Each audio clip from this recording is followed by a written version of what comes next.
নমস্কাৰ গ্ৰন্থকথাৰ এই ফেচবুক লাইভলৈ আপোনাক আটাইকে জনাইছো স্বাগতম আৰু গ্ৰন্থকথাই এক নতুন দিশৰ সূচনা কৰিবলৈ গৈ আছে বিশেষকৈ অসমীয়া শ্ৰাব্য মাধ্যমক অসমীয়া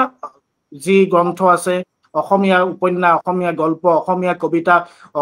অসমীয়া ভাষাত লিখা প্ৰবন্ধ আদি শ্ৰাব্য মাধ্যমলৈ অনাৰ এক প্ৰয়াস কৰা হৈছে আৰু ইয়াৰ জৰিয়তে সমগ্ৰ পৃথিৱীৰ মানুহক আকোৱালি ল'বলৈ সমগ্ৰ পৃথিৱীৰ মানুহৰ মাজত অসমীয়া ভাষাৰ যি শ্ৰাব্য মাধ্যমক লৈ যোৱাৰ এক প্ৰয়াস কৰা হ'ব আৰু তেনে প্ৰয়াসৰে এক অংশ হিচাপে আজিৰ এই ফেচবুক লাইভ অনুষ্ঠান আমি আয়োজন কৰিছো এই ফেচবুক লাইভ অনুষ্ঠানত আমি কথা পাতিম মাতৃভাষাৰ বিষয়ে পৃথিৱীৰ কোন কোন দেশত অসমীয়া মানুহে মাতৃভাষাক গুৰুত্ব প্ৰদান কৰি আহিছে কোন ঠাইত মাতৃভাষাৰ মাধ্যমক গুৰুত্ব প্ৰদান কৰা হয় ইত্যাদি আটাইবোৰ কথা আজি আমি আলোচনা কৰিম আমাৰ হৈতে উপস্থিত আছে শ্ৰীমন্ত ভূঞা ডাঙৰীয়া আমি শ্ৰীমন্ত ভূঞা ডাঙৰীয়াক জনাইছো স্বাগতম শ্ৰীমন্ত দা এগৰাকী জাৰ্মানীৰ বাসিন্দা আৰু যি অসমীয়া ইউৰোপীয়ান সংঘ আছে তাৰ হৈতে দীৰ্ঘদিন ধৰি তেখেত জড়িত হৈ আছে অসমীয়া ভাষা অসমীয়া সংস্কৃতিক বিশ্ব দৰবাৰলৈ নিয়াত তেখেতে প্ৰচেষ্টা কৰি আছে আৰু তেখেতক জনাইছো স্বাগতম আমাৰ হৈতে আজি উপস্থিত আছে দেৱাঞ্জন বৰঠাকুৰ এগৰাকী লেখক অসমৰ বিভিন্ন সংবাদ মাধ্যমত বাতৰি কাকতত নিয়মীয়াভাৱে স্তম্ভ লিখি আহিছে দেৱাঞ্জনে কেনাডাত থাকে কেনাডাৰ টৰেণ্টো বিশ্ববিদ্যালয়ৰ এগৰাকী গৱেষক আৰু শিক্ষক আমি দেৱাঞ্জন বৰঠাকুৰকো জনাইছো স্বাগতম আমাৰ হৈতে আছে মৌচুমী বৰা ছুইডেনৰ বাসিন্দা বৰ্তমান সময়ত আৰু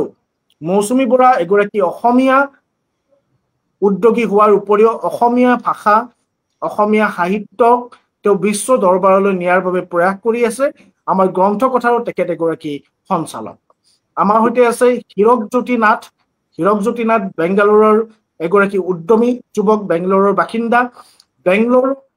অসম সাহিত্য সভাৰ যি বেংগলোৰ শাখা আছে বেংগলোৰ শাখাৰ তেখেত সভাপতি তাৰ উপৰিও বেংগলোৰত অনুষ্ঠিত হোৱা বিভিন্ন ভাষা আৰু সংস্কৃতি বিষয়ক যিসমূহ কাৰ্যসূচী হয় তাত তেখেতে অতঃপ্ৰতভাৱে জড়িত হৈ থাকে প্ৰথমতে মই যাবলৈ বিচাৰিছো শ্ৰীমন্ত ভূঞাদাৰ ওচৰলৈ আৰু শ্ৰীমন্ত ভূঞাদাৰ পৰা এটা কথা জানিব বিচাৰিম প্ৰথমতে প্ৰবাসী অসমীয়া নৱপ্ৰজন্মক মাতৃভাষা শিকোৱাৰ প্ৰয়োজনীয়তা কিমান বুলি আপুনি ভাবে শ্ৰীমন্ত ধন্যবাদ প্ৰাঞ্জল সকলোকে শুভ সন্ধিয়া আৰু আজি মই প্ৰথমতে গ্ৰন্থকথাৰ সকলো গ্ৰন্থকথাৰ পৰিচালনাৰ লগত জড়িত সকলোকে মই ধন্যবাদ জনাইছো এনেকুৱা এটা বৰ প্ৰয়োজনীয় টপিক এটা প্ৰয়োজনীয় বিষয়ত আজি ইয়াত ভাৱ বিনিময় কৰিবলৈ এটা সুবিধা দিয়াৰ কাৰণে মই জাৰ্মানীত যোৱা 23 বছৰ ধৰি বাস কৰি আহিছো আৰু এইটো বিষয় যিটো যে নতুন প্ৰজন্মৰ উঠি অহা চামক আমাৰ বিশেষকৈ প্ৰবাসত আমাৰ নিজৰ ভাষা শিকোৱাটো কিমান এটা যে প্ৰয়োজনীয় কথা এইটো আৰু দোহৰোৱাৰ প্ৰয়োজন নাই এই কথাটো কাৰণ ভাষা হ'ল আমাৰ মানুহৰ সংস্কৃতিৰ পৰিচয় গতিকে এই ভাষাটোৱে হ'ল মূল আধাৰ আৰু প্ৰবাসত থকা অসমীয়াসকলৰ কাৰণে বিশেষকৈ অসমীয়া ভাষাটোৰ লগত তেওঁলোকৰ সতি সন্ততিক নতুন প্ৰজন্মক নিজৰ ভাষা সংস্কৃতি আৰু মূলৰ লগত সংযোগ কৰাই ৰখাটো খুবেই প্ৰয়োজনীয় কিয়নো ইয়াত যিহেতু ঘৰখনৰ বাদে বা অসমীয়া মানুহখিনিৰ বাদে বাকী ক'তো আমাৰ নতুন প্ৰজন্মই অসমীয়া মাত কথা শুনিবলৈ নাপায় কাৰণ নিজৰ দেশত তেওঁলোকে নিজৰ ভাষাৰ লগত জড়িত তাৰ নিজৰ দেশৰ ভাষাৰ শিক্ষাৰে শিক্ষিত বা বিদ্যালয়বিলাকত বা চাৰিওফালে ইয়াত কোনো অসমীয়া মাত কথা শুনিবলৈ নাপায় গতিকে সেই অসমোচিছটো নহয় শব্দৰ সেইটো কাৰণে এইটো বহুত প্ৰয়োজনীয় কথা আমি যদি আমাৰ সতি সন্ততিক নতুন প্ৰজন্মক নিজৰ মূলৰ লগত যদি সংযোগ কৰাই ৰাখিব বিচাৰো তেওঁলোকক আমাৰ ভাষা সংস্কৃতিৰ লগত পৰিচয় কৰাই দিয়াটো খুব প্ৰয়োজন ধন্যবাদ শ্ৰীমন্ত অতি সুন্দৰভাৱে কথাখিনি ব্যাখ্যা কৰিলে যে দৰাচলতে ভাষা সংস্কৃতি নিজৰ মাতৃভাষা অথবা নিজৰ ৰাজ্যৰ নিজৰ দেশৰ সংস্কৃতিৰ সৈতে চিনাকি কৰি দিয়াৰ যিসকল শিশুসকলক চিনাকি কৰি দিয়াৰ দায়িত্ব আৰু কৰ্তব্য অভিভাৱকসকলৰো থাকে আৰু তেখেতে অতি সুন্দৰভাৱে কথাখিনি ব্যাখ্যা কৰিলে আমি পুনৰ শ্ৰীমন্ত দাৰ ওচৰলৈ আহিম এতিয়া আমি যাবলৈ বিচাৰিছো মৌচুমী বৰাৰ ওচৰলৈ আৰু মৌচুমী বৰাৰ পৰাও আমি প্ৰথমতে জানিব বিচাৰিছো যে প্ৰবাসী অসমীয়া নৱপ্ৰজন্মক মাতৃভাষা শিকোৱাৰ প্ৰয়োজনীয়তা কিমান আৰু তাৰ লগতে আপোনাৰ পৰা আন এটা কথা জানিব বিচাৰিম যে ছুইডেনত মাতৃভাষাৰ গুৰুত্ব কিমান বুলি আপুনি ভাবে কেনেকুৱা আপুনি দেখিছে ধন্যবাদ প্ৰাঞ্জিত খুব সুন্দৰ প্ৰশ্ন এটা ছুইডেনত মাতৃভাষাৰ খুবেই গুৰুত্ব দিয়ে ইয়াৰ ছুইডেন প্ৰশাসনে ছুইডেন বিশ্বৰ উন্নত দেশসমূহৰ ভিতৰত এখন অন্যতম দেশ ইয়াত তেওঁলোকে নিজৰ ছুইডিছ ভাষাটো তেওঁলোকৰ চৰকাৰী স্কুলবিলাকত অফিচবিলাকত তেওঁলোকৰ ছুইডিছ ভাষাটোৱেই ৰাখিছে এতিয়ালৈকে বাহিৰৰ পৰা আমি বেলেগ বিভিন্ন দেশৰ পৰা যেতিয়া আহোঁ তেওঁলোকে সেই আহা মানুহসকলকো তেওঁলোকে ছুইডিছ ভাষাটো শিকাবলৈ চৰকাৰৰ ফালৰ পৰা খুব সুন্দৰ ব্যৱস্থা এটা কৰি ৰাখিছে যাতে আমি আহি পেলাই ইয়াত তেওঁলোকৰ ভাষাটো শিকিব পাৰোঁ আৰু এনেকুৱা নহয় যে অকল তেওঁলোকে তেওঁলোকৰ ভাষাটো শিকাবলৈহে খুব যত্ন কৰে বা তেওঁলোকৰ ভাষাটোকে অধিক গুৰুত্ব দিয়ে বেলেগ দেশৰ পৰা অহা বেলেগ মূলৰ পৰা অহা লোকসকলকো নিজৰ নিজৰ মাতৃভাষাটো শিকাবলৈ ইয়াত শিকিবলৈ বিশেষকৈ সৰু সৰু ল'ৰা ছোৱালীখিনিক ছাত্ৰ ছাত্ৰীখিনিক সেইটো সুবিধা কৰি দিছে স্কুলত তেওঁলোকে এটা পৌৰসভাৰ এটা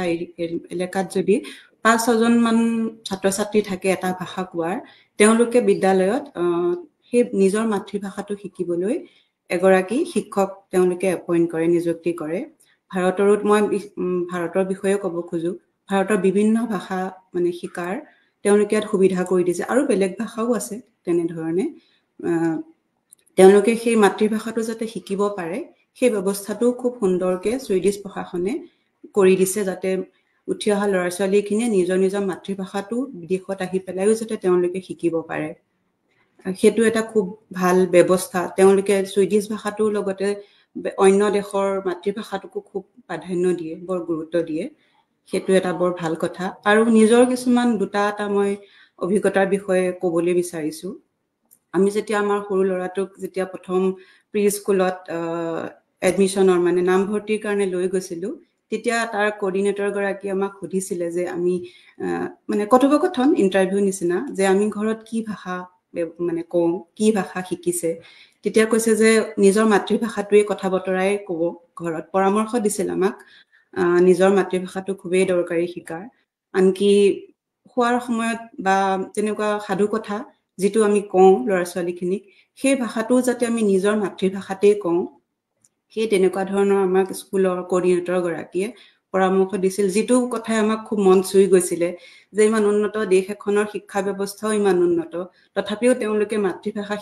শিকোৱাটোক ইমান গুৰুত্ব দিছে আমি আগৰ পৰাই তেওঁলোক আমাৰ ল'ৰা ছোৱালী দুজনে অসমীয়া ভাষা কয় ঘৰত তেতিয়াৰ পৰা আমি আৰু বেছিকৈ গুৰুত্ব দিবলৈ ল'লোঁ যে আৰু শিকক মানে তেওঁলোক দুইজনে আৰু ভালদৰে অসমীয়া ভাষাটো সেইটো এটা খুব ভাল লগা কথা আছিলে যেতিয়া আমি স্কুলৰ কাৰণে গৈছিলোঁ ইণ্টাৰভিউৰ কাৰণে নামভৰ্তিৰ কাৰণে আৰু এটা খুব ভাল লগা কথা মই ইয়াত ক'বলৈ পাবলৈ ভাল পাম স্কুলত এওঁলোকৰ লাইব্ৰেৰী থাকে লাইব্ৰেৰীত বিভিন্ন ধৰণৰ দেশৰ বহুত ধৰণৰ কিতাপ পত্ৰ ৰাখে প্ৰথম অৱস্থাত অসমীয়া কিতাপ নাছিলে তাৰপিছত আমাৰ ছোৱালী তাই লাইব্ৰেৰীৰ শিক্ষকগৰাকীক ক'লে যে মই অসমৰ হয় মই অসমীয়া কিতাপ ইয়াত পোৱা নাই আপুনি বাৰু কিবা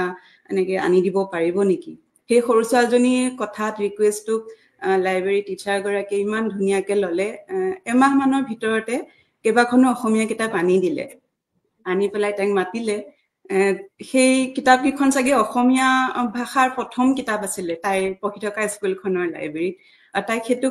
তাইক খুব উৎসাহিতও কৰিছিলে যে তাই সৰু ছোৱালী এজনীয়ে কোৱা তাই 10 বছৰ হৈছে সেইটো চাগে তাই 8 বছৰ মানৰ কথা যেতিয়া আমি আহিছিলোঁ তাই খুব ভাল পালে সেই কেইখন কিতাপ অসমীয়া ভাষাৰ প্ৰথম কিতাপ তাই পঢ়ি থকা স্কুলখনৰ আমাকো মেইল যোগে তেনেকৈ ক'লে যে আপোনালোকেও যদি পাৰে অসমীয়া ভাষাৰ কিতাপ আপোনালোকেও আমাৰ লাইব্ৰেৰীলৈ দিব পাৰে আমিও তেনেকৈ অসম গ'লে সৰু ল'ৰা ছোৱালীৰ কাৰণে তেওঁলোকে পঢ়িব পৰা কিতাপ তেনেকে আনিছো, আনি আমি লাইব্ৰেৰীত তেওঁলোকৰ স্কুলৰ লাইব্ৰেৰীত ৰাখিছো। এই ধৰণৰ কিছুমান কথাই খুব মানে ভাবিবলৈ বাধ্য কৰায় যে ইমান উন্নত দেশখনতো যে অসমীয়া ভাষা বা মাতৃভাষাটোক কিমান গুৰুত্ব দিয়ে। ভাল লগা কথা কিছুমান এয়াই ভাল লাগে ইয়াতো যাতে এনেকে যে কৰে মাতৃভাষাটোক তেওঁলোকে। ধন্যবাদ মৌচুমী বৰা। মৌচুমী বৰা অতি সুন্দৰভাৱে কথাখিনি ক'লে যে ছুইডেনত কি ধৰণে গুৰুত্ব দিয়া হয়। মাত্ৰ কেইগৰাকীমান ছাত্ৰ ছাত্ৰী, মাত্ৰ দুগৰাকী ছাত্ৰ ছাত্ৰীৰ বাবেই মাতৃভাষাৰ কিতাপ তেওঁলোকে উপলব্ধ কৰিছে। সুদূৰ ৭ সাগৰ ১৩ নদীৰ পাৰৰ অসমীয়া কিতাপ তেওঁলোকে যোগান কৰি দিছে, আৰু সেই অসমীয়া কিতাপ যোগান কৰি দিয়াৰ পিছত অসমীয়া কিতাপেৰে পঢ়িবলৈ কৈছে। এইদৰে যে মাতৃভাষাটোক উদগনি জনাই, এই যে মাতৃভাষাত পঢ়াৰ বাবে এক উৎসাহ জনায়, এই সঁচাকৈ প্ৰশংসনীয়। ছুইডেনৰ শিক্ষা ব্যৱস্থা সঁচাকৈ এক প্ৰশংসনীয় পদক্ষেপ বুলি আমি ক'ব লাগিব। আৰু মৌচুমী বৰাই অতি সুন্দৰভাৱে কথাখিনি ক'লে। আমি মৌচুমী বৰাৰ ওচৰলৈ আহিম পুনৰ। মই এবাৰ দেৱাঞ্জন বৰঠাকুৰৰ ওচৰলৈ যাবলৈ বিচাৰিছো, যে দেৱাঞ্জন বৰঠাকুৰৰ পৰা জানিব বিচাৰিছো, আপুনি যিহেতু এগৰাকী শিক্ষক আৰু কেনাডাত থাকে, কেনাডাত যথেষ্ট পৰিমাণে অসমীয়া লোক বসবাস কৰে, অসমীয়া মানুহখিনি তাত থাকে। এই অসমীয়া মানুহ যিখিনি থাকে তেওঁলোকৰ ল'ৰা ছোৱালীক বা তেওঁলোকৰ শিশুসকলক অসমীয়া ভাষা শিকোৱাৰ বাবে অভিভাৱকসকলৰ যি প্ৰচেষ্টা আপুনি কিমান দূৰ দেখিছে বা এই সম্পৰ্কে আপোনাৰ অভিমত কি?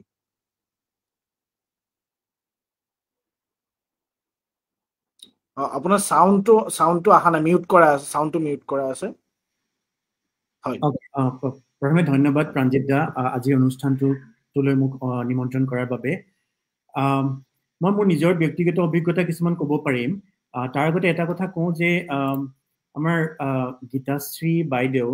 তেওঁ কানাডাতে থাকে, তেওঁৰ এখন স্কুল আছে PGI স্কুল, আৰু তাৰ যোগেদি তেওঁ অসমীয়া ভাষা ছাত্ৰ ছাত্ৰীসকলক শিকায়। চ' সেইটো এটা খুব সুন্দৰ পদক্ষেপ মই আজি আপোনালোকক জনাব বিচাৰিছো। স্কুলখনৰ নাম হৈছে পদ্মেশ্বৰ গগৈ আন্তৰ্জাতিক বিদ্যালয়। আৰু মই প্ৰত্যক্ষভাৱে জড়িত নহয়, কিন্তু মই দেখিছো যে তাত বহুতো ছাত্ৰ ছাত্ৰীয়ে অসমীয়া ভাষা শিকিবলৈ আৰম্ভ কৰিছে, বিশেষকৈ বাহিৰত যিসকল মানুহ আছে আমেৰিকা বা কানাডাত, তেওঁলোকৰ ল'ৰা ছোৱালীয়ে। আৰু আপুনি যিটো প্ৰশ্ন কৰিলে, মোৰ তেনেকুৱা প্ৰত্যক্ষ অভিজ্ঞতা নাই, মানে তথাপিও মই দেখা পাওঁ যে হয়, ল'ৰা ছোৱালীয়ে অসমীয়া ক'বলৈ চেষ্টা কৰে। আৰু কিন্তু বাকীবোৰ কমিউনিটিত মই অলপ দেখা পাইছো, যেনেকে সাউথ ইণ্ডিয়ান কমিউনিটিত বা আমি বেংগলী কমিউনিটিতো দেখো যে ল'ৰা ছোৱালীবিলাকে সাধাৰণতে নিজৰ মাতৃভাষাতে মাক দেউতাকৰ লগত কথা পতা মই দেখা পাওঁ। আৰু যদি মোৰ ব্যক্তিগত অভিজ্ঞতাৰ ফালৰ পৰা মই ক'বলৈ যাওঁ, যিহেতু মই বিশেষকৈ আণ্ডাৰগ্ৰেড ষ্টুডেণ্টকে পঢ়াওঁ, তো তাহাঁতৰ বহুতখিনি এছিয়ান ষ্টুডেণ্ট থাকে, আৰু পাকিস্তানৰ আছে বা তেনেকৈ সাউথ ইষ্ট এছিয়াৰো আছে। চাইনিজ ষ্টুডেণ্টবিলাকক মই এটা দেখা পাওঁ যে তেওঁলোকে ক্লাছৰুমৰ বাহিৰত তেওঁলোকে সাধাৰণতে নিজৰ ভাষাতে কথা পাতে। আৰু আনকি যিহেতু তাহাঁতৰ টেকন'লজিটো খুব বেছি ভাল, আনকি তাহাঁতি যিবোৰ কোৰ্চ মেটেৰিয়েল সেইবিলাকো তাহাঁতি মানে ট্ৰান্সলেট কৰি পেলাই বহু ক্ষেত্ৰত পঢ়া দেখোঁ। সেইটো মই ইয়াত দেখা পাইছোঁ। আৰু বাকী কাৰিকুলাম হিচাপে কানাডাত মানে প্ৰিলিমিনাৰী এডুকেশ্যনটোত কি আছে মই খুব ভালদৰে নাজানো, কিন্তু ইয়াত যিহেতু পঞ্জাবী পপুলেশ্যনটো খুব বেছি, মোৰ বোধেৰে সেইটো লেংগুৱেজো ইয়াত ইনক্লুডেড হয়, বা পঞ্জাবী আৰু হিন্দী। আৰু মাতৃভাষাৰ মানে কিয় শিকিব লাগে সেইটোতো আৰু আমি মানে সেইটো আলোচনাৰ বিষয় নহয়েই, কাৰণ সেইটো আমি সকলোৱে জানোৱেই যে ইয়াৰ পৰা কি লাভ হয়। আকৌ যদি আপোনাৰ প্ৰশ্নটোৰ উত্তৰ দিওঁ, মই মানে অসমীয়া কমিউনিটিটোত যিমান মই দেখিছোঁ, ল'ৰা ছোৱালীবিলাকে মাক বাপেক মানে অভিভাৱকসকলে চেষ্টা কৰে ল'ৰা ছোৱালীয়ে যাতে অসমীয়া ক'ব পাৰে। আৰু PGI স্কুলেও যথেষ্ট কাম কৰি আছে, বিশেষকৈ কানাডাত মই দেখিলোঁ মানে প্ৰবাসী অসমীয়াৰ সন্তানসকলক অসমীয়া শিকোৱাৰ ক্ষেত্ৰত। সেইখিনিকে মই ক'লো আপোনাৰ প্ৰশ্নটোৰ উত্তৰত। ধন্যবাদ দেৱাঞ্জনে অতি সুন্দৰভাৱে কথাখিনি ক'লে যে দৰাচলতে কানাডাত কি ধৰণে গুৰুত্ব প্ৰদান কৰা হয় আৰু তাত কি ধৰণৰ ব্যৱস্থা মাতৃভাষাৰ মাধ্যমৰ শিক্ষাৰ্থীসকলৰ বাবে আছে, সেই সম্পৰ্কে দেৱাঞ্জন বৰঠাকুৰে ক'লেই। মই এবাৰ হীৰকজ্যোতি কাকতিৰ ওচৰলৈ আহিবলৈ বিচাৰিছো। হীৰকজ্যোতি কাকতিৰ পৰা দুটা কথা, মই প্ৰথমতে এটা কথা জানিবলৈ বিচাৰিম যে আমি ভাৰতবৰ্ষৰ যিসমূহ চহৰ দেখা পাওঁ, সেইসমূহৰ ভিতৰত অসমীয়া সংস্কৃতি, অসমীয়া ভাষাৰ য'ত এটা চৰ্চা হয়, তাত বেংগলোৰ এটা অন্যতম কেন্দ্ৰ বুলি ক'ব লাগিব। তাত নামঘৰ প্ৰতিষ্ঠা কৰা হৈছে, তাত বিহু পতা হয়, তাত বিভিন্ন ধৰণৰ সাহিত্য সংস্কৃতিমূলক কাৰ্যসূচী কৰা হয়। এই যে আমাৰ গ্ৰন্থকথা আমাৰ এটা পদক্ষেপ, আৰু বেংগলোৰ অসমীয়া ছ'চাইটিৰ যিখিনি অসমীয়া সংস্কৃতি আৰু অসমীয়া ভাষাৰ বাবে কাম কৰি আছে সেইখিনি দৰাচলতে প্ৰশংসাৰ যোগ্য। আমাৰ গ্ৰন্থকথাৰ এই পদক্ষেপটোই এই সমগ্ৰ ব্যৱস্থাটোক কিদৰে সহায় কৰিব বুলি আপুনি ভাবে? নমস্কাৰ। পোনপ্ৰথমে মই গ্ৰন্থকথাৰ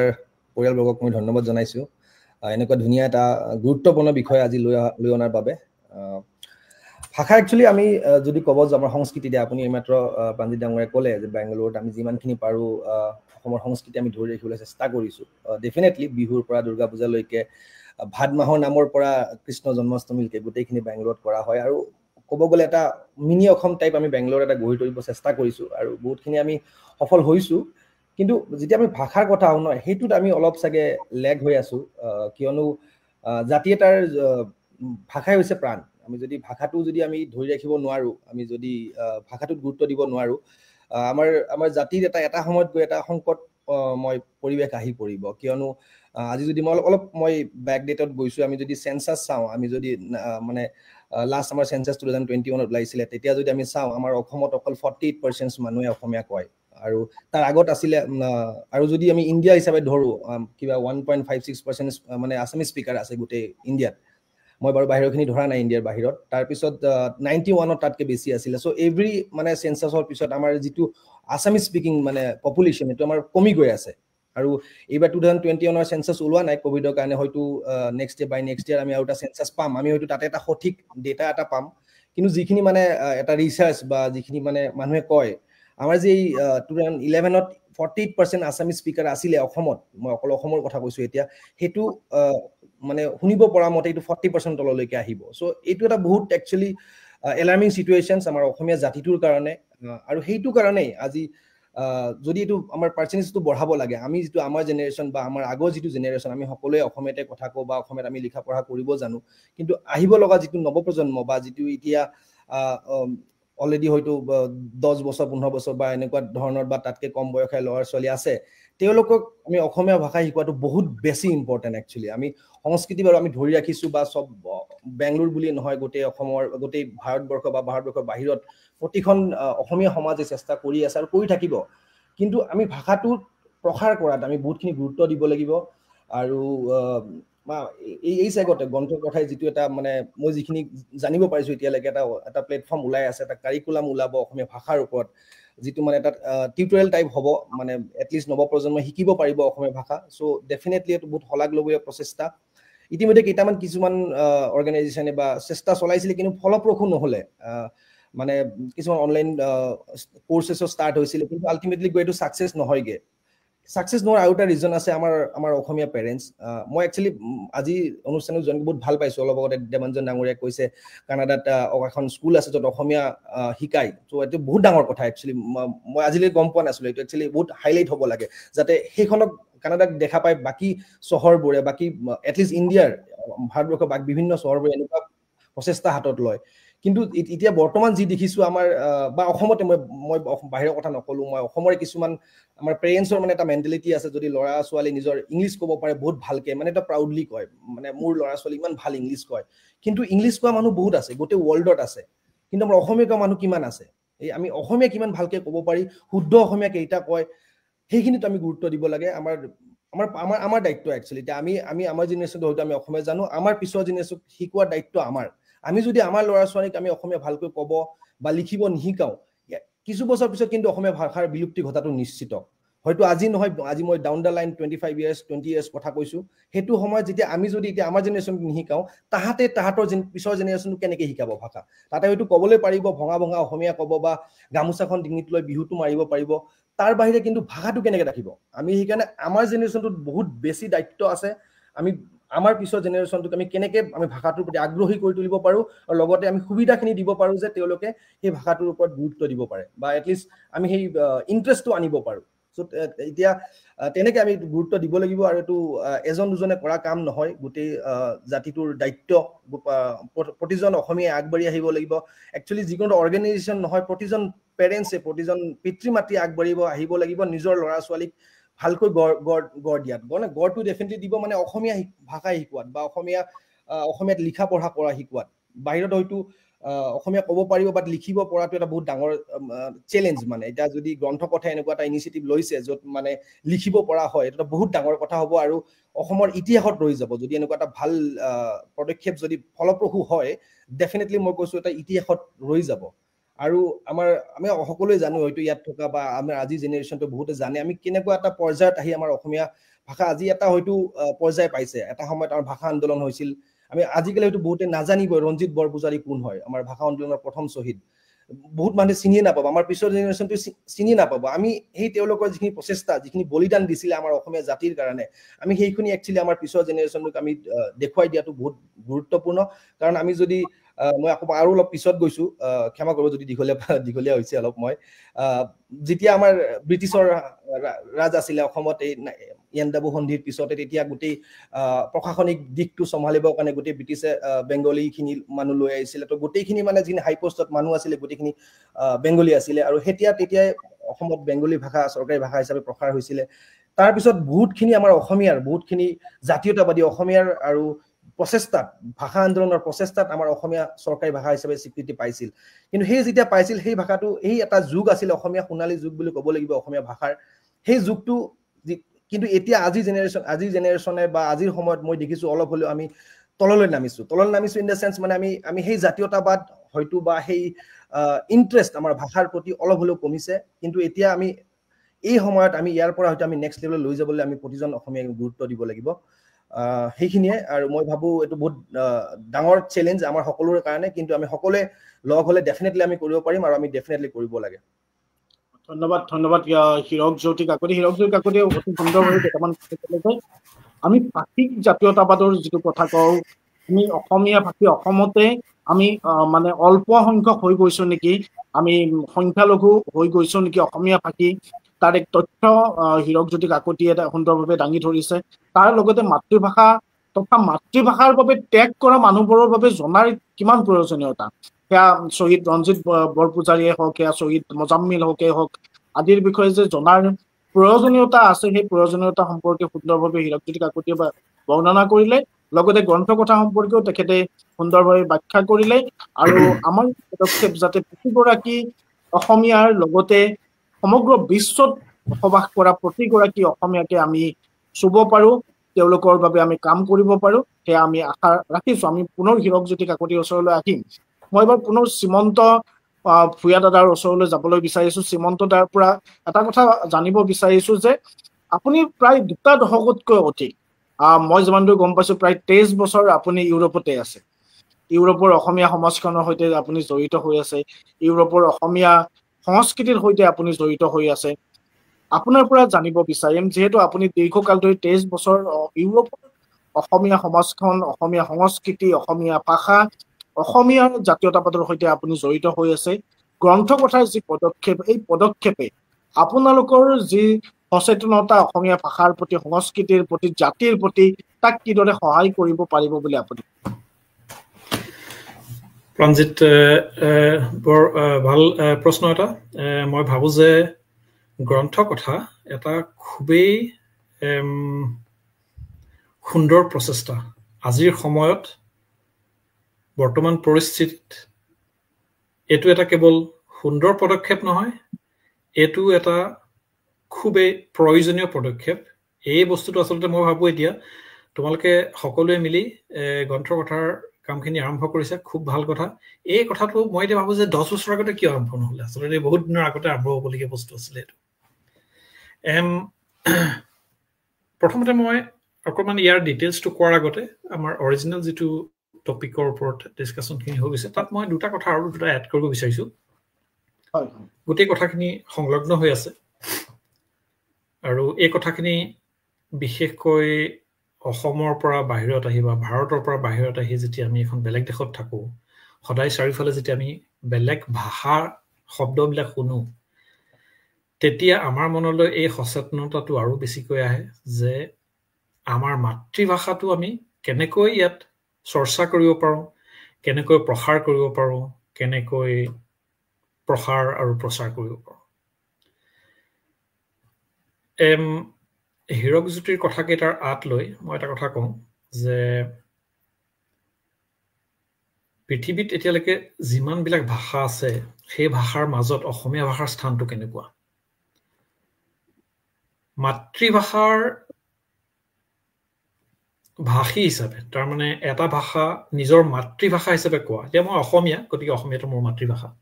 কিন্তু মই ইংৰাজীও কওঁ হিন্দীও কওঁ বা বেংগলী অলপ কওঁ বা এতিয়া জাৰ্মান ভাষা কওঁ সেইখিনি বাকী ভাষাবিলাক মই মাতৃভাষা হিচাপে নকওঁ কিন্তু অসমীয়াটো মই মাতৃভাষা হিচাপে কওঁ ঠিক তেনেদৰে মাতৃভাষা হিচাপে পৃথিৱীৰ সকলোতকৈ বেছি ব্যৱহাৰ হোৱা ভাষাটো হ'ল চাইনিজ মাণ্ডাৰিন তাৰপিছতে ইংৰাজী ইংৰাজীৰ পিছতে বোধহয়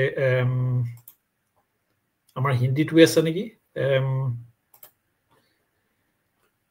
কাৰণ হিন্দীৰ হেৰিটোৰ সংখ্যাটো বহুত বেছি নহয় ইংলিছ এৰাউণ্ড 400 মিলিয়ন মানুহে কয় আৰু হিন্দী এৰাউণ্ড 350 মিলিয়ন মানুহে আমাৰ বেংগলী ভাষাটো 240 মিলিয়নতকৈ বেছি মানুহে কয় আৰু সেই লিষ্টখনত আমাৰ অসমীয়া ভাষাটোৰ পজিশ্যনটো হ'ল 30 নম্বৰ স্থানত আছে অসমীয়া ভাষা যে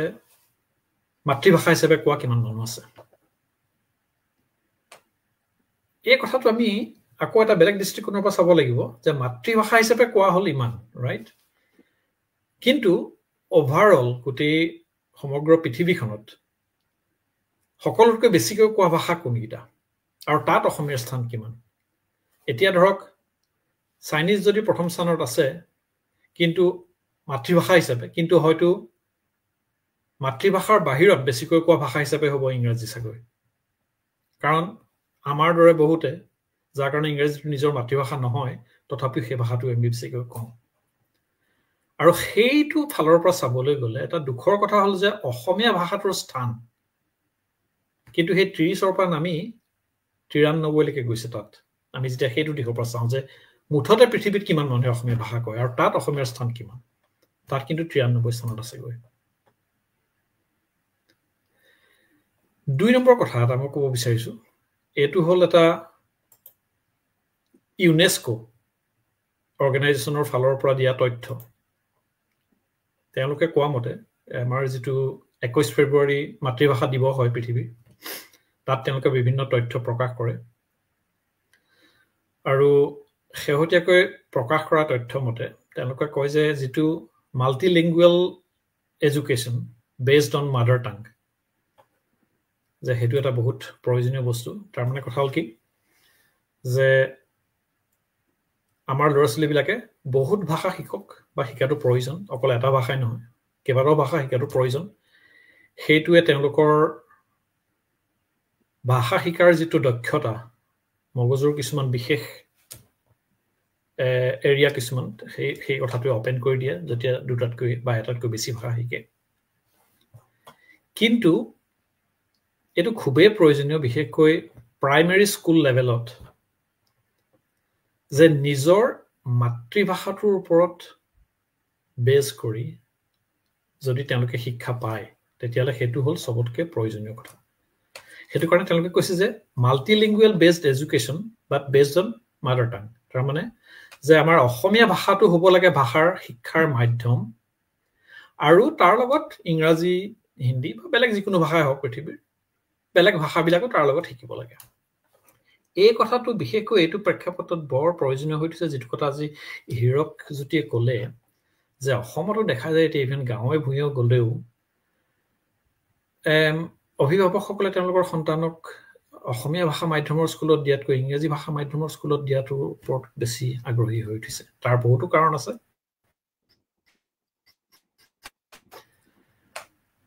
এইটো এটা বৰ উদ্বেগৰ বিষয় আচলতে আৰু আমি চেষ্টা কৰিব লাগিব যে কেনেকৈ এই কথাখিনি আমি এনেকুৱা এটা পৰিস্থিতিৰ পৰা আমাৰ অসমীয়া ভাষাৰ কাৰণে এটা ভাল পৰিস্থিতি এটালৈ নিব পাৰোঁ যে আমাৰ ল'ৰা ছোৱালী আমাৰ সন্তানে যেতিয়া অসমত থাকিব বাহিৰত থাকিতো তেওঁলোকে সেই সুবিধাটো নাপায় বাহিৰত থকা সকলৰ কাৰণে গতিকে বাহিৰলৈ যেতিয়া আমি আহিম তেতিয়াহ'লে অভিভাৱকসকলে নিজৰ ঘৰত তেওঁলোকৰ ল'ৰা ছোৱালীক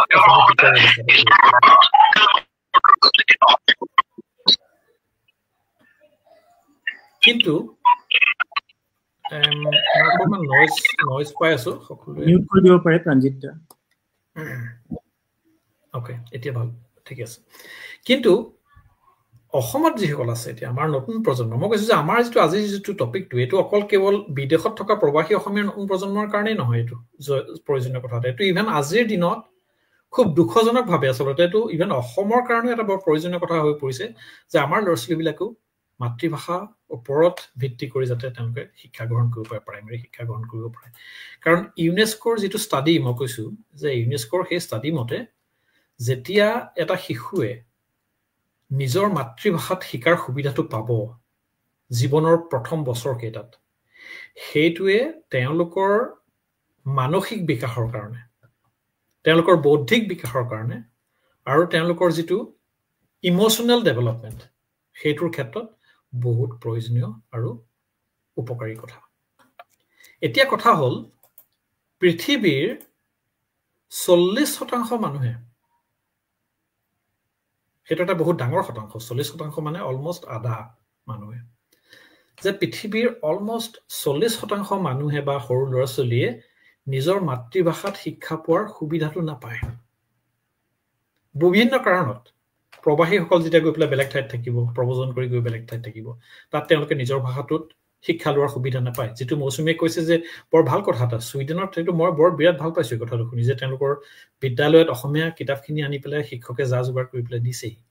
জাৰ্মানীত এইটো হোৱা নাই এতিয়াও কিন্তু মই এই কথাটো এতিয়া মই জাৰ্মানীৰ আমাৰ মোৰ ল'ৰা ছোৱালী স্কুলতো মই এই কথাটো মানে এটা উদাহৰণ হিচাপে দি এই কথাটো মই আৰম্ভ কৰিবলৈ চেষ্টা কৰিম আৰু মই নিজেও মোৰ ওচৰত যিখিনি অসমীয়া কিতাপ আছে আৰু বা পিছত কেতিয়াবা অসমলৈ গ'লে অলপ কিতাপ পত্ৰ আনি স্কুলৰ বিদ্যালয়ৰ পুথিভঁৰালটো মই দান কৰিম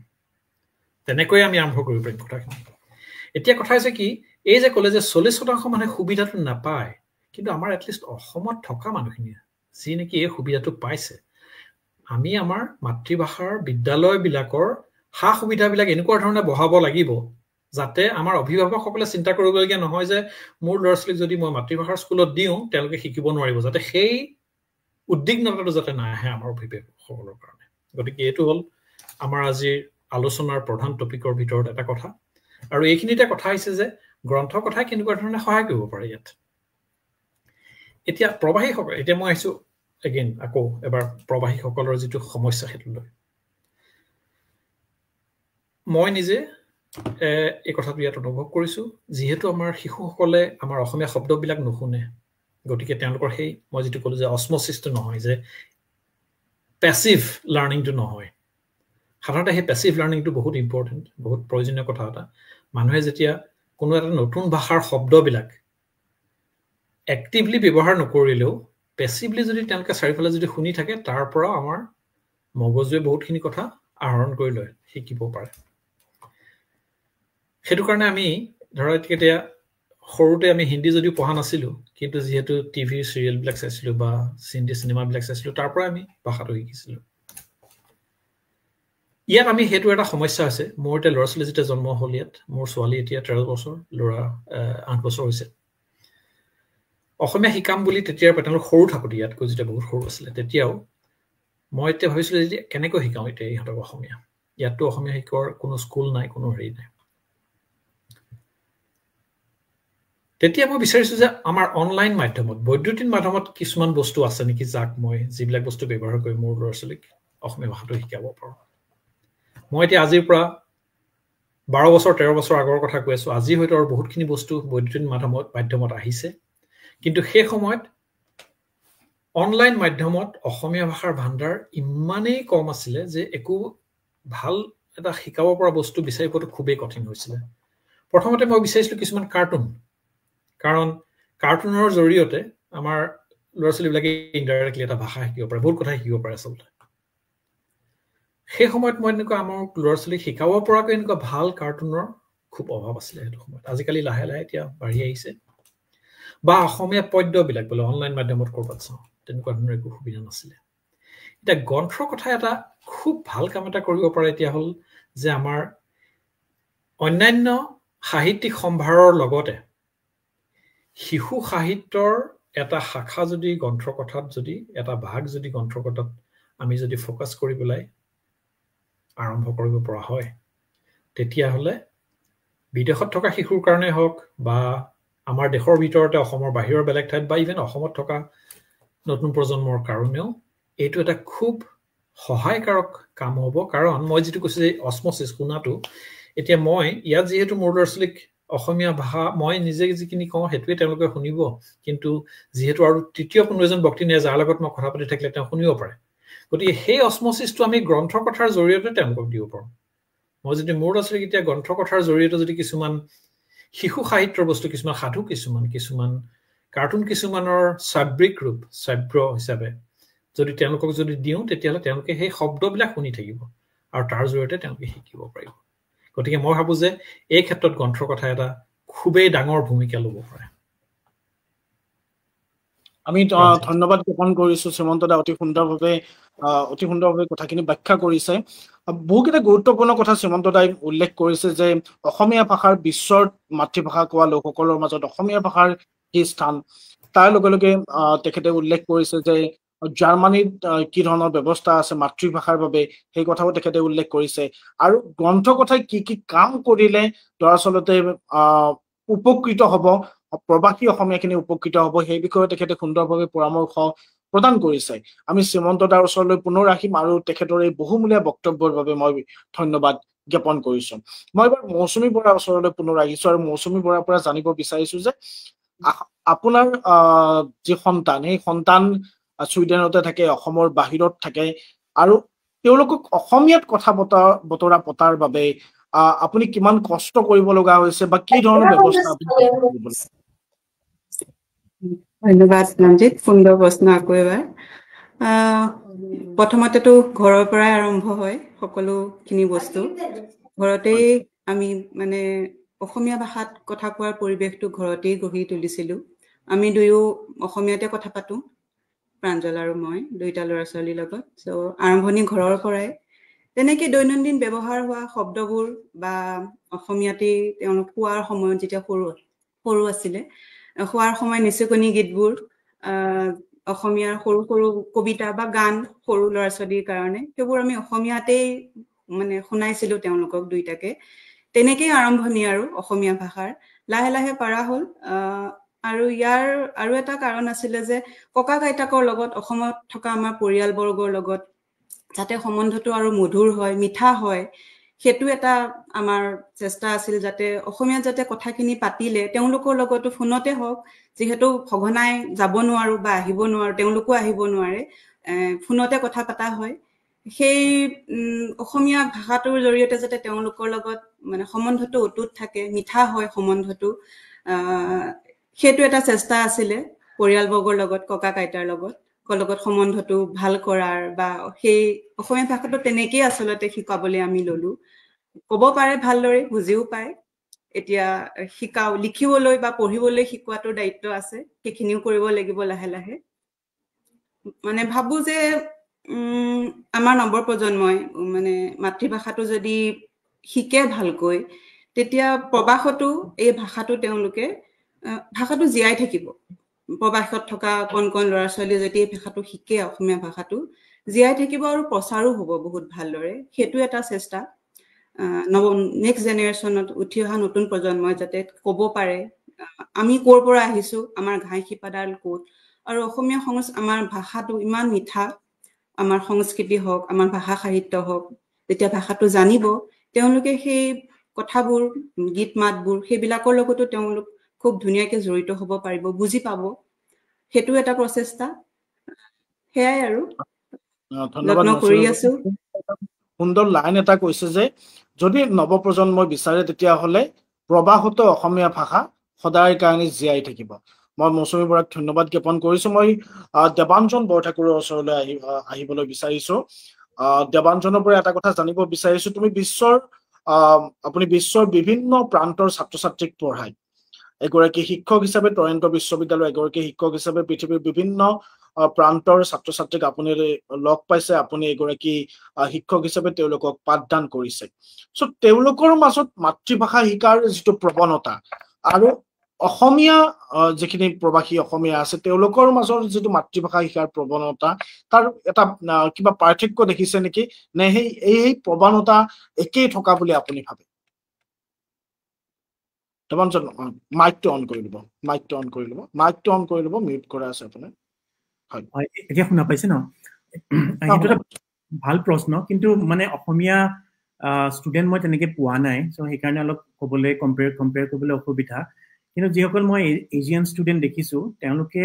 নিজৰ মাতৃভাষাটো খুব গুৰুত্ব দিয়ে। আৰু হয়তো তাহাঁতি আৰু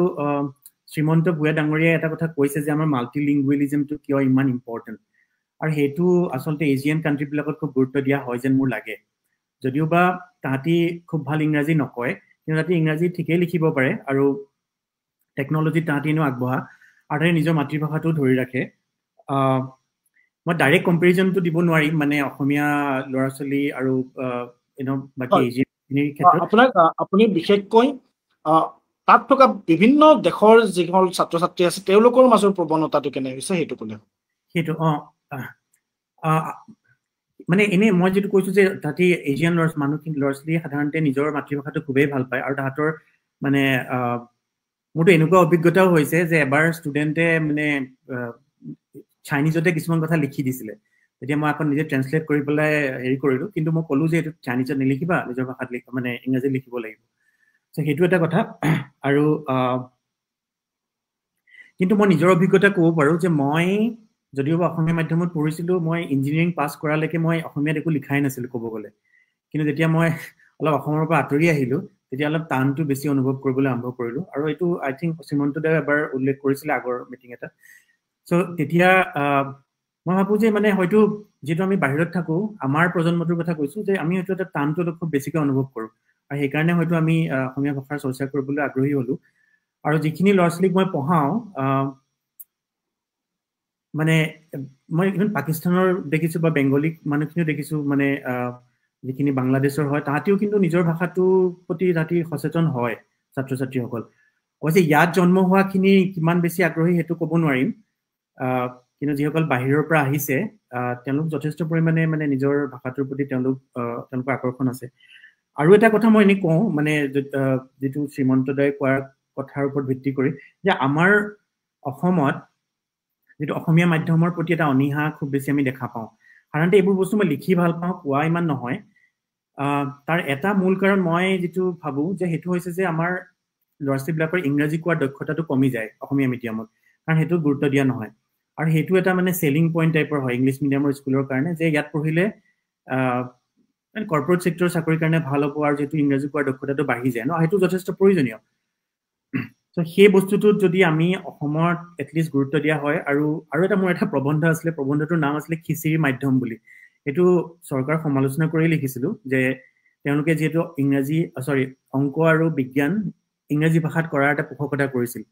কিন্তু সেইটো নিশ্চয়কৈ এটা অবৈজ্ঞানিক চিন্তাধাৰা। আৰু ইউনেস্কোৰ কথা কৈছে শ্ৰীমন্তদাই, আৰু তেনেকে বহুত ৰিচাৰ্চ আছে যে এটা ক্ৰিটিকেল পিৰিয়ডলৈকে আমি মাতৃভাষাত শিক্ষা লোৱাটোৱে যথেষ্ট গুৰুত্বপূৰ্ণ। সেইকেইটা কথাকে মই ক'লোঁ, কিন্তু মই আকৌ এবাৰ দোহাৰিম যে ইয়াত যিখিনি মই ল'ৰা ছোৱালী পাইছোঁ, বেছিভাগেই নিজৰ মাতৃভাষাটো কিন্তু গুৰুত্ব দিয়ে। বিশেষকৈ চাউথ ইণ্ডিয়ানখিনিক দেখিছোঁ মই, আৰু বেংগলীখিনিৰ খুব এটা টান এটা আছে, নিজৰ মানে প্ৰাইড এটা আছে, যে মই এটা এথনিক প্ৰাইড এটা আমি দেখা পাওঁ। সেইটোৱে, এইখিনি। ধন্যবাদ জনাইছোঁ দেৱাঞ্জনে কথাখিনি ক'লে, যিটো টান এটা আছে প্ৰত্যেকগৰাকী দেশৰ মানুহৰে,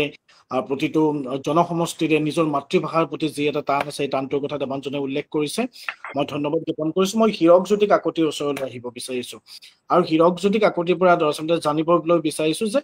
বেংগলোৰত থকা যিখিনি অসমীয়া মানুহ, অসম ছ'চাইটি, তেওঁলোকে অসমীয়া ভাষা, সাহিত্য, সংস্কৃতি আদিৰ প্ৰচাৰ আৰু প্ৰসাৰৰ বাবে যথেষ্টখিনি কাম কৰি আছে, যিসমূহ আমি প্ৰত্যক্ষ কৰি আছোঁ বিভিন্ন ধৰণৰ ছ'চিয়েল মিডিয়াই হওক, বিভিন্ন ধৰণৰ সংবাদ মাধ্যমেই হওক। চ' ভৱিষ্যতৰ দিনত অসমীয়া ভাষা, সংস্কৃতি, সাহিত্য আদিক আগবঢ়াই নিবলৈ আপোনালোকৰ কিবা মানে পদক্ষেপ বা আপোনালোকৰ কিবা পৰিকল্পনা আছে নেকি? হয়, তো সংস্কৃতিৰ কথাটো আপুনি ক'লে, ভাষাৰ ক্ষেত্ৰতো একচুৱেলি মই অসম ছ'চাইটি অফ বাংগালোৰৰ লগতো ওতঃপ্ৰোতভাৱে জড়িত যোৱা 10 বছৰে। চ' অসম ছ'চাইটি অফ বাংগালোৰ তৰফৰ পৰা আমি প্ৰতিবাৰ দুৰ্গা পূজা পাতোঁ ইয়াতে বেংগলোৰত, অসমীয়া দুৰ্গা পূজা। আমি অসমৰ পৰা পূজাৰী আনি অসমীয়া ষ্টাইলত অসমীয়া দুৰ্গা পূজা পাতোঁ। চ' তেতিয়া আমি এখন আলোচনী ওলাওঁ, শ্ৰী বুলি, তাতে আমি অসমীয়া আৰু ইংৰাজী দুইটা মাধ্যমে ৰাখোঁ, আৰু আমি তাত গুৰুত্ব দিওঁ ইয়াত থকা বাংগালোৰত থকা বা অসমৰ বাহিৰত থকা লেখকখিনিক লিখাৰ কাৰণে। মানে এমেচুৰ লিখক হ'লেও কথা নাই, নতুনকৈ লিখা ষ্টাৰ্ট কৰিলেও কথা নাই, আমি মানে সেইটোত গুৰুত্ব দিওঁ বেছিকৈ। মানে অসমততো ইমান মেগাজিন আছে, ইমান নিউজ পেপাৰ্ছ আছে, ডাঙৰ ডাঙৰ লেখকবোৰে ধুনীয়া ভাল ভাল প্ৰবন্ধ বা যিকোনো লেখা লিখি থাকে, কিন্তু বাহিৰত থকা যিখিনি মানুহ তেওঁলোকৰ চৰ্চাটো যাতে কণ্টিনিউ হৈ থাকে, সেইটো কাৰণে লাগিলে যিমান বিগিনাৰে নহওক কিয় আমি সেই সুবিধাটো দিওঁ, লাগে ভালেখিনি আমি এডিটিং কৰিলোঁ আমাৰ পিনৰ পৰা কিছুমান শব্দ ৰিলেটেড বস্তু বা চেণ্টেন্সেছ, বাট ষ্টিল আমি মানে সদায় উদ্গনি দিওঁ বাহিৰত থকা মানুহখিনি যাতে অসমীয়া ভাষাটোৰ চৰ্চা কৰে, যাতে অসমীয়াত লিখিবলৈ চেষ্টা কৰে। আৰু তাৰ লগতে যোৱা বছৰৰ পৰা আমি এটা শিশু শিতান আৰম্ভ কৰিছোঁ, য'ত মানে আমাৰ বাংগালুৰুত থকা বা অসম ভাৰতবৰ্ষৰ বিভিন্ন ৰাজ্যত থকা অসমীয়া শিশুবিলাকে লিখিব পাৰে, মানে শিশু শিতান এটা ৰাখিছোঁ আমি, আৰু এইটো আমি কণ্টিনিউ কৰি যোৱাৰ প্লেন আমাৰ আগলৈও আছে। আৰু এই যিটো সংস্কৃতিৰ লগতে ভাষাৰ প্ৰতি মই আগতে লাষ্ট টাইমত মই কৈছিলোঁ, আমি ভাষাৰ হয়তো আমি ইমানখিনি কাম কৰিব পৰা নাই, বাট আমি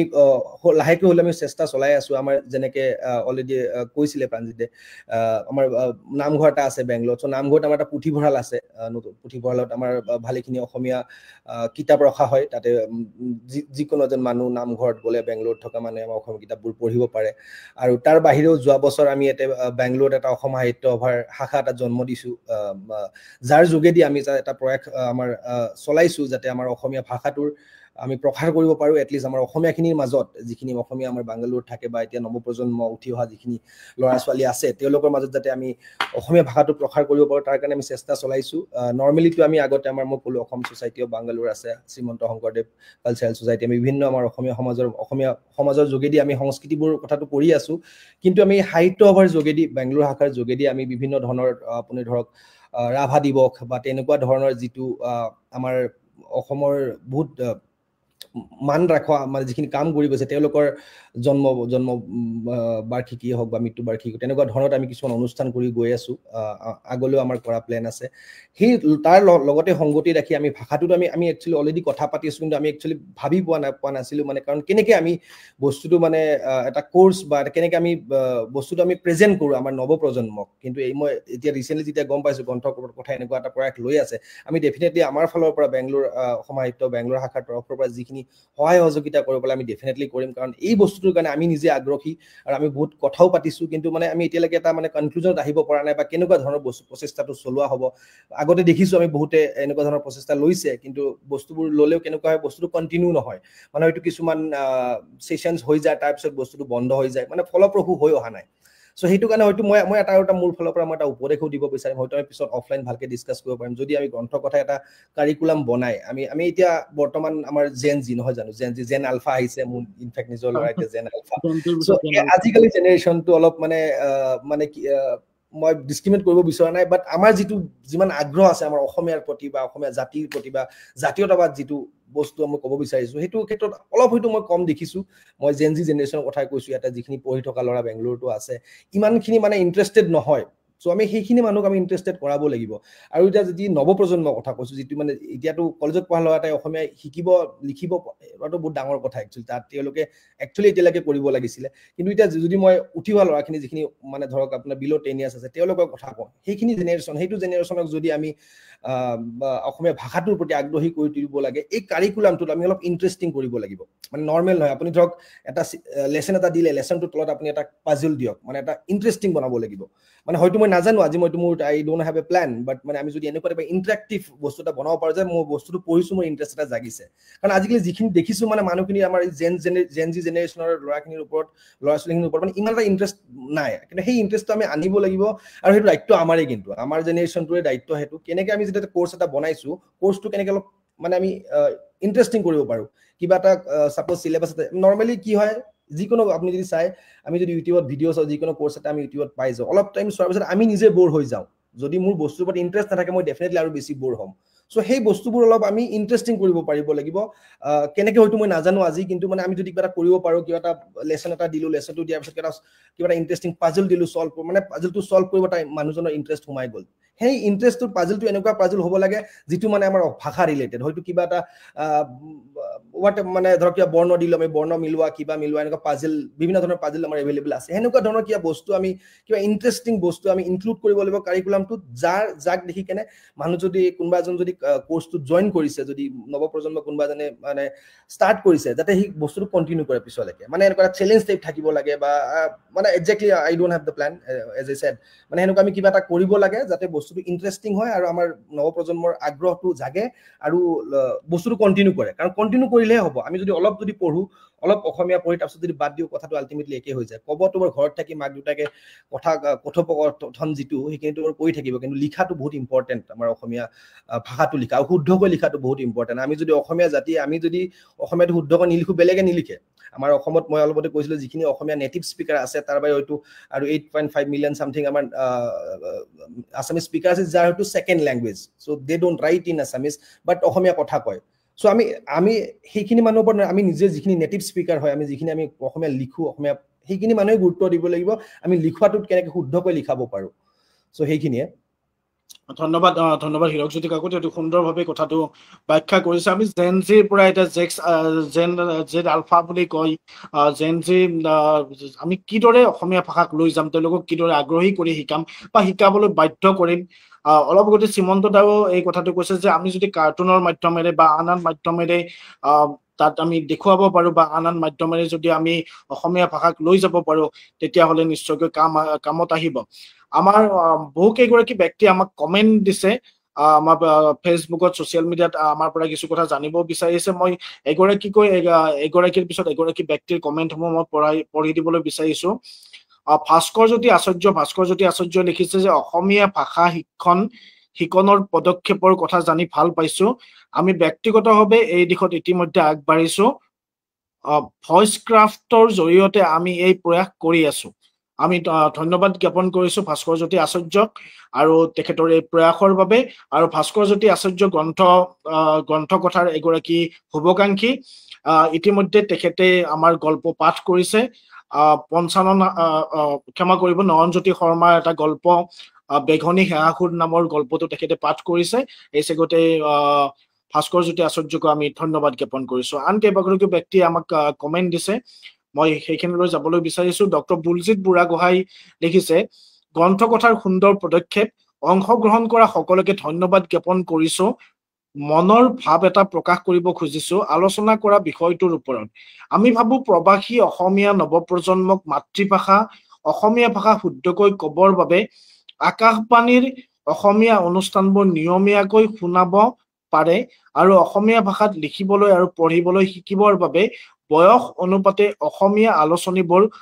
আলোচনীবোৰৰ বছৰেকীয়া গ্ৰাহক কৰি দিব পাৰে কেইবাখনো আলোচনীৰ নাম উল্লেখ কৰিব বিচাৰিছো যেনে মৌচাক সফুৰা নতুন আৱিষ্কাৰ মুকুতা হিয়াৰ ৰামধেনু আদি আমি ডক্টৰ বুলজিৎ বুঢ়াগোহাঁইকো তেখেতৰ বহুমূলীয়া পৰামৰ্শৰ বাবে ধন্যবাদ আৰু কৃতজ্ঞতা জ্ঞাপন কৰিছো আন কেইবাগৰাকীও ব্যক্তিয়ে কৈছে হীৰেণ ভূঞাই কৈছে সুন্দৰ পদক্ষেপ আমি হীৰেণ ভূঞালৈও ধন্যবাদ আৰু কৃতজ্ঞতা জ্ঞাপন কৰিছো জন্তি জনে কৈছে সুন্দৰ আলোচনা আমি ধন্যবাদ জ্ঞাপন কৰিছো আপোনালৈ কিশোৰ মোহন ৰায় ডাঙৰীয়াই কৈছে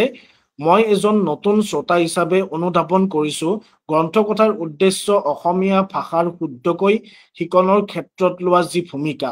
নিশ্চয়কৈ ভৱিষ্যতলৈ এক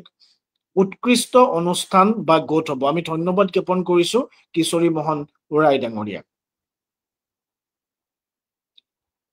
কিৰণ কুমাৰ তালুকদাৰে লিখিছে গুড ষ্টেপ আমি কিৰণ কুমাৰ তালুকদাৰকো ধন্যবাদ আৰু কৃতজ্ঞতা জ্ঞাপন কৰিছো হীৰেণ ভূঞাই পুনৰ লিখিছে শ্ৰীমন্ত মহন্তদেৱৰ আলোচনা ভাল লাগিলে ধন্যবাদ জ্ঞাপন কৰিছো হীৰেণ ভূঞা ডাঙৰীয়াক শ্ৰীমন্ত দাৰ হৈ মই আপোনাক ধন্যবাদ আৰু কৃতজ্ঞতা জ্ঞাপন কৰিম অশোক নাথে লিখে নমস্কাৰ মই গ্ৰন্থকথা পৰিয়ালৰ এজন সদস্য হিচাপে ইয়াৰ উপৰিও এটা কথা জানিব বিচাৰিছো যে গ্ৰন্থকথাই বিশ্বৰ বিভিন্ন প্ৰান্তৰ লিখা মেলা কৰা লোকসকলক উৎসাহিত কৰিব বিচাৰে বিশ্বৰ বিভিন্ন প্ৰান্তত অসমীয়া লেখকৰ সৃষ্টি কৰিব বিচাৰে যাতে অসমীয়া পাঠকসকলে বিশ্বৰ বিভিন্ন ঠাইত মানুহৰ ধ্যান ধাৰণা বা জীৱন ধৰণৰ পদ্ধতি সম্পৰ্কে তুলনামূলক এটা ধাৰণা লাভ কৰে অসমীয়া এটা জাতি হিচাপে গঢ় দিব পাৰে। আমি ধন্যবাদ জ্ঞাপন কৰিছো অশোক নাথক তেখেতৰ এই মন্তব্যৰ বাবে। বুবু অসমে লিখিছে, বহিৰাজ্যত থাকিও অসমীয়া ভাষাৰ প্ৰচাৰ আৰু প্ৰসাৰত গুৰুত্ব দিয়াৰ বাবে আপ্লুত হৈছো। অনুগ্ৰহ কৰি সকলোৱে এই লাইভটো শ্বেয়াৰ কৰক যদি প্ৰকৃততে এগৰাকী অসমীয়া হয়। জয় আই অসম। আমি বুবু অসমক ধন্যবাদ আৰু কৃতজ্ঞতা জ্ঞাপন কৰিছো। পুনৰ বুবু অসমে লিখিছে, অভিভাৱক সকলেও গুৰুত্ব দিয়াৰ প্ৰয়োজন, বিশেষকৈ মাকসকলে খুৰা খুৰীক, দেউতা, পেহা, পেহী, মামা শব্দবোৰ জীয়াই ৰাখিবৰ বাবে নিজৰ সন্তানক শিকোৱাটো অতি প্ৰয়োজন বুলি ভাবি ধন্যবাদ জ্ঞাপন কৰিছো আমি বুবু অসমক। ভাস্কৰজ্যোতি মহন্ত মন্তব্য ইতিমধ্যে, ভাস্কৰজ্যোতি আচাৰ্য মন্তব্য আমি ইতিমধ্যে পঢ়ি দিছো। আমি ভাস্কৰজ্যোতি আচাৰ্যক ধন্যবাদ আৰু কৃতজ্ঞতা জ্ঞাপন কৰিছো। মই আমাৰ অনুষ্ঠান শেষৰ ফালে আহিম। মই শেষত মই শ্ৰীমন্ত দাৰ পৰা এটা কথা জানিবলৈ বিচাৰিম। আপুনি সুদীৰ্ঘ 23 বছৰ ইউৰোপত আছে। আপুনি এগৰাকী ইউৰোপিয়ান, আপোনাৰ পত্নী ইউৰোপিয়ান, ইউৰোপৰ এগৰাকী নাৰীকে আপুনি বিয়া পাতিছে। আপোনাৰ ল'ৰা ছোৱালীৰ জন্ম ইউৰোপতে, আপোনাৰ সন্তানৰ জন্ম ইউৰোপত। তাৰ পাছতো আপোনাৰ সন্তানক আপুনি কিদৰে অসমীয়া ভাষা শিকাইছে? ধন্যবাদ প্ৰাঞ্জিত। এইটো এটা সুন্দৰ প্ৰশ্ন এইটো কাৰণে যে এইটো যদিও মোৰ নিজৰ পৰিয়ালৰ এটা পৰিৱেশটো লৈ পেলাই প্ৰশ্নটো কৰা হৈছে, কিন্তু মই ভাবো যে আজিৰ প্ৰবাসী অসমীয়াসকলৰ মাজত এই যিটো পৰিৱেশৰ কথা, মোৰ পৰিয়ালৰ যিটো পৰিৱেশটো, যে এগৰাকী পিতৃ মাতৃৰ এগৰাকী অসমৰ আৰু ইগৰাকী হ'ল অসমৰ বাহিৰৰ, জাৰ্মানী বা ইউৰোপত বাস কৰি থকা সকলৰ কাৰণে ইউৰোপীয় বা হয়তো ভাৰতৰ বেলেগ কোনো স্থানৰ, এইটো মই আজি লক্ষ্য কৰিছো। মই ইউৰোপৰ অসমীয়া সমাজৰ লগত ওতঃপ্ৰোতভাৱে জড়িত হৈ আহিছো। 2010 চন আচলতে 2005 মানতে সেই বিদেশত অপন মানুহ চিৰিয়েলখনৰ জৰিয়তে আমি কেইজনমান অসমীয়াক লগ পাইছিলো গোটেই ইউৰোপৰ। হয় হয় হয় হয়, কবিতা শৰ্মা বাই হাত ধৰিছিলে সেই চিৰিয়েলখনৰ। আৰু তেওঁলোক 2005 চনত ইয়ালৈ আহিছিল, মোৰ ঘৰত আহি থাকি গৈছিলে, এটা হেৰি কৰিছিলে, ইউৰোপৰ কিছুমান মানুহৰ লগ কৰি তেওঁলোকৰ ওপৰত এটা ছিজন কৰিছিলে। তাৰ এটা হেৰিত ময়ো আছিলো। কথা হ'ল কি যে তেতিয়াৰ সেই বিদেশত আপোন মানুহৰ জৰিয়তে আমি যে সেই 10-12জন মানুহ লগ হৈছিলো ইয়াতে ইউৰোপৰ, তাৰপিছত আমি 2010 চনৰ পৰা আৰম্ভ কৰিছিলো অসম মিলন বুলি এটা অনুষ্ঠান প্ৰতিষ্ঠা কৰিছিলো। প্ৰতিষ্ঠাটো এটা ফৰ্মেল অনুষ্ঠান নাছিলে, জাষ্ট এটা অসমীয়া গোট এটা ইউৰোপৰ। সেইটো সময়ত সেই 15-20 জন মানুহেদি আৰম্ভ কৰা। আজি আমাৰ এই গ্ৰুপটোত 1000ৰো অধিক লোক আছে, আৰু তাৰ ভিতৰত হয়তো 500 মান মানুহ এতিয়াও যথেষ্ট এক্টিভ, বাকী মানুহখিনি হয়তো ইমান এক্টিভ নহ'বও পাৰে। আৰু মই কৈছো যে এই গোটটো হ'ল কেৱল জাৰ্মানী নহয়, ইউৰোপৰ 20-25খন দেশৰ মানুহ মিলাই, কাৰণ এটা অসমীয়া মানুহখিনি বহুত সিঁচৰিত হৈ আছে। US-ৰ নিচিনাকৈ বা ইংলেণ্ডৰ নিচিনাকৈ অকল এখন দেশতে নহয়, কেইবাখনো দেশত। মই গোটেই কথাখিনি এইটো কাৰণে কৈছো যে মোৰ এই যিটো পৰিয়ালৰ পৰিৱেশটো এনেকুৱা, মই আজি দেখিছো যে এনেকুৱা ইউৰোপত থকা অসমীয়া মানুহখিনি আৰু বহুতৰ পৰিয়ালত এই একেটা পৰিৱেশে, যে এগৰাকী অসমীয়া আনগৰাকী অনা অসমীয়া। আৰু তেওঁলোকৰ যেতিয়া ল'ৰা ছোৱালী জন্ম হয়, তেতিয়াহ'লে এটা ডাঙৰ এটা চেলেঞ্জ এটা, যে তেওঁলোকক কেনেকৈ আমি এতিয়া অসমীয়া শিকাওঁ। কাৰণ মাক আৰু দেউতাক দুইজন যদি অসমীয়া কথা কোৱা মানুহ হয়, এটলিষ্ট ঘৰত তেওঁলোকে অসমীয়া কথা বতৰা পাতি থাকোঁতে ল'ৰা ছোৱালীয়ে সেই কথাখিনি শুনিব। কিন্তু এতিয়া মই মোৰ পৰিবাৰৰ লগত ইংৰাজীত কথা পাতিবলগীয়া হয়, মোৰ ল'ৰা ছোৱালীক মই কেনেকৈ শিকাম? আৰু সেই কথাটোৰ পৰা, সেই প্ৰশ্নটোৰ পৰাই আৰম্ভ কৰি আচলতে মই কথাটো অকণমান বহলীয়াভাৱে চালো যে বেলেগৰ কাৰণেও আমি কেনেকৈ কৰিব পাৰোঁ। এতিয়া গোটেই ইউৰোপৰ যিখিনি অসমীয়া গোটত থকা মানুহ, তেওঁলোকৰ পৰিয়ালৰ কাৰণে আমি কেনেকুৱা কৰিব পাৰোঁ যে অসমীয়া ভাষাটোৰ চৰ্চা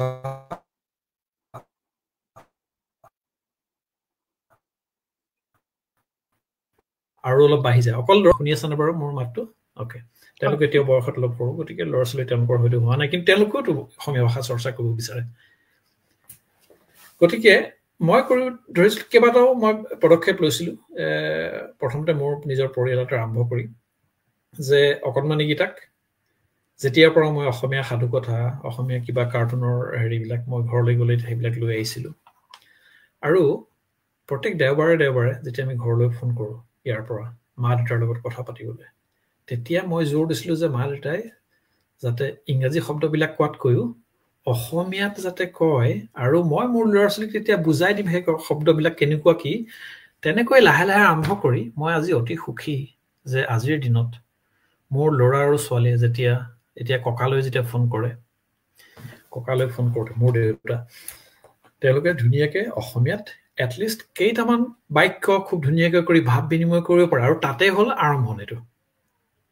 এই যে এটা দুটা শব্দ যদি আপোনাৰ ল'ৰা ছোৱালীয়ে যদি কয় অসমীয়াত ক'বলৈ যদি আগ্ৰহ প্ৰকাশ কৰিছে তেতিয়াহ'লে আমি তেওঁলোকক উৎসাহ দিব লাগিব আৰু মই কেনেকুৱা ধৰণৰ তেওঁলোকক উৎসাহ দিওঁ এই দুই এটা শব্দ যে ক'লে দুই এটা বাক্য যে ক'লে তাৰপিছত তেওঁলোকক মই কিবা এটা যে তুমি এইটো খুব ধুনীয়া কাম কৰিলা আজি কিন্তু একদম বৰ ধুনীয়া অসমীয়াত কথা পাতিলা ককাৰ লগত গতিকে অ'কে তুমি কিবা এটা আজি চকলেট এটা পালা বা কিবা এটা পালা এইটো এটা উৎসাহ উদ্গনি দিওঁ সেইটো খুবেই প্ৰয়োজন কাৰণ শিশুসকলৰ কাৰণে তেতিয়াহ'লে তেওঁলোকে সেইটো এটা পজিটিভ এটা ধনাত্মক দিশত ল'ব যে মই কিবা এটা ভাল কাম কৰি আছো আৰু সেইটোৱে তেওঁলোকক উৎসাহ দিব দ্বিতীয়তে আমি ইয়াত কিছুমান অনুষ্ঠানৰ যা যোগাৰ কৰোঁ ধৰক এতিয়া আমাৰ বিহুৰ সময়ত মাঘ বিহুৰ সময়তে হওক বা বহাগ বিহুৰ সময়তে হওক বা পূজাৰ সময়ত বা ৰাভা দিৱস জ্যোতি দিৱস এইবিলাকত কি কৰোঁ মই এতিয়া আমাৰ ঘৰত মোৰ ল'ৰা ছোৱালীকো তেওঁলোকক শিকাইছোঁ জ্যোতি সংগীত গাবলৈ ৰাভা সংগীত গাবলৈ মোৰ ছোৱালীজনী এই 2 বছৰমান হোৱাৰ পৰাই প্ৰথমতে ইনডাইৰেক্টলি নিজে শুনি আছিলে এই জ্যোতি সংগীত ৰাভা সংগীত ভূপেন্দ্ৰ সংগীত তেনেকুৱা ধৰণে ডাইৰেক্ট ইনডাইৰেক্ট দুই ধৰণে তেওঁলোকক এনেকুৱা ধৰণৰ অসমীয়া সংগীতৰ মাধ্যমেৰে হওক বা সাধাৰণ কথা বতৰাৰ মাধ্যমেৰে হওক যে তেওঁলোকে যাতে উৎসাহ পায় এই কথাবিলাক শুনিবৰ কাৰণে আৰু আমি এতিয়া ইউৰোপত প্ৰত্যেক বছৰত এবাৰকৈ মিনিমাম গোটেই সমগ্ৰ গ্ৰুপৰ মানুহখিনি আমাৰ এটা অসম মিলন বুলি এটা অনুষ্ঠান কৰোঁ য'ত আমাৰ এটা সপ্তাহান্ত শুক্ৰবাৰৰ পৰা দেওবাৰলৈকে আমি একেলগে থাকি তাত ধুনীয়াকৈ অসমীয়াত কথা বতৰা পাতোঁ আড্ডা মাৰোঁ আৰু অসমীয়া সাংস্কৃতিক অনুষ্ঠানবিলাক আমাৰ ইউৰোপত বসবাস কৰি থকা মানুহখিনিয়ে নিজৰ মাজতে আৰু তেওঁলোকৰ ল'ৰা ছোৱালীক লৈ পেলাই এই সাংস্কৃতিক অনুষ্ঠানবিলাক কৰোঁ যাৰ জৰিয়তে কেৱল অকল আমি অসমৰ পৰা অহা ডাঙৰ মানুহখিনিয়ে নহয় যাতে আমাৰ ল'ৰা ছোৱালীখিনিও যাতে সেয়া শিকিব পাৰে আৰু আমাৰ যিখিনি অনা অসমীয়া পৰিয়ালৰ সদস্যসকল তেওঁলোকো যাতে এই অনুষ্ঠানৰ জৰিয়তে আমাৰ অসমীয়া ভাষা সংস্কৃতি আৰু সাহিত্যৰ লগতো যাতে চিনাকি হ'ব পাৰে গতিকে এনেকুৱা ধৰণৰ কিছুমান আমি কাৰ্য ইয়াত আমি চলাই আছো কিছুমান অনুষ্ঠান আমি চলাই আছো ধন্যবাদ শ্ৰীমন্ত ভূঞাদাক আমি ধন্যবাদ জ্ঞাপন কৰিছো অতি গুৰুত্বপূৰ্ণ কথা আপুনি উল্লেখ কৰিছে আমি অনুষ্ঠান একদম শেষৰ ফালে আহিছো এইঘণ্টা আমি কথা পাতিলো মই দেৱঞ্জন বৰঠাকুৰৰ পৰা জানিবলৈ বিচাৰিছো আমাৰ গ্ৰন্থকথাৰ যি এক শ্ৰাব্য মাধ্যমৰ যি এক আমাৰ এক ব্যৱস্থা যি এক পদক্ষেপ এই সম্পৰ্কে তুমি অতি সংক্ষেপে কি ভাবা